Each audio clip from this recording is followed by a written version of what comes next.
Hello, and welcome to the Tower Coffee Hour. Today we're bringing you a quick clip of something that Kirk Watson, candidate for the mayor of Austin, had to say about what he would do if he was elected. So here's what he had to say. Housing and affordability.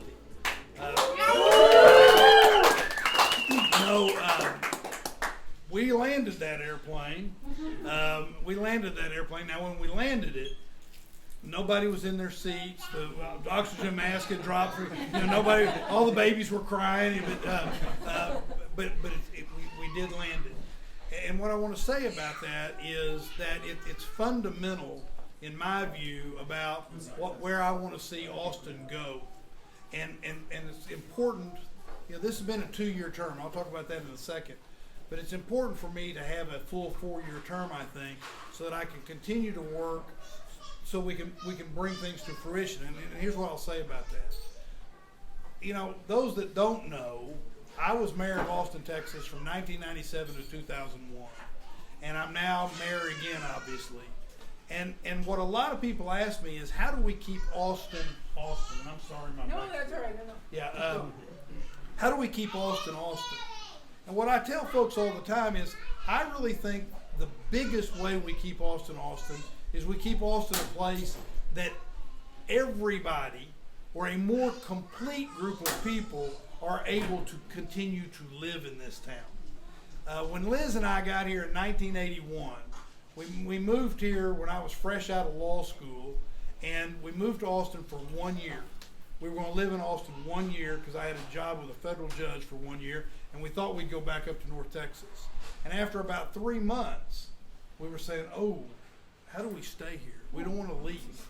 And people had told us that. People had said, you'll never want to leave, and we actually made fun of those people. You never want to leave. And here we are. And yet, here we are, right? And what happened was, we were able to find a place, and that was it's like a triplex, that we were able to find that we could afford to lease. And then after just a little while, on not much salaries, we were able to cobble together enough money to be able to buy that first house. And that first house, as I stand here today, that first house is part of the growth of wealth that we had over our lifetimes. But we were able to find a place we could afford to live. Well, that is really, in many ways, the story of Austin. Austin has a fountain of youth. And that fountain of youth is Houston-Tillotson, Concordia, St. Ed's, ACC, that little public university that's number one in the country.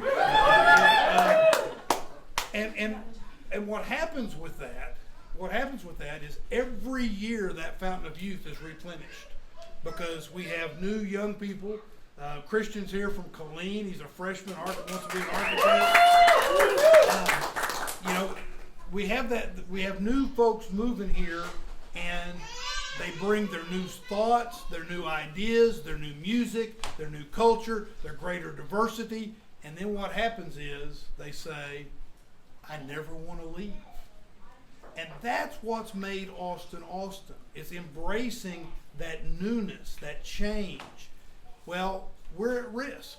We're at risk if we don't create the opportunities for people to be able to say, I never want to leave, and then they don't have to leave.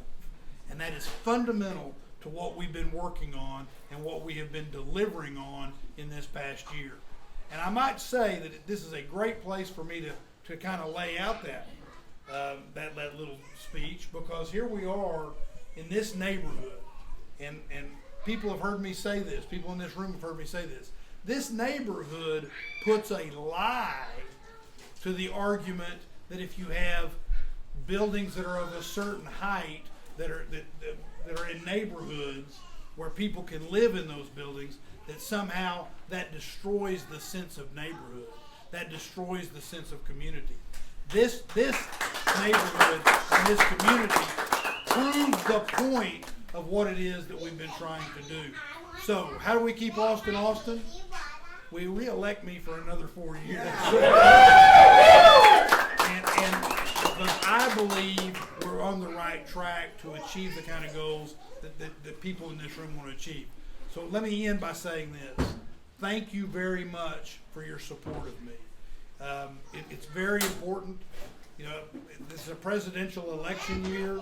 What that means is that there are going to be a whole lot of people voting that have never voted in a mayor's race, because this is the first time we've had a mayor's race at the same time as the presidential election. So you're being here, you're contributing, you're supporting me in that way. Help me get the message out to the people we need to get the message out to. So affordability first. Housing is a key part of that, and that's what we're running. So God bless you all. And by the way, Greg, thank you for having us here.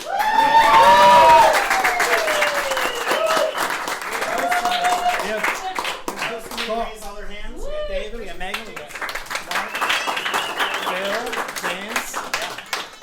Thank you for running, Mayor. Well, I appreciate that, and I appreciate you doing this, and I appreciate the host committee being a part of this. So thank you all very, very much. Thanks for being here. Thank you.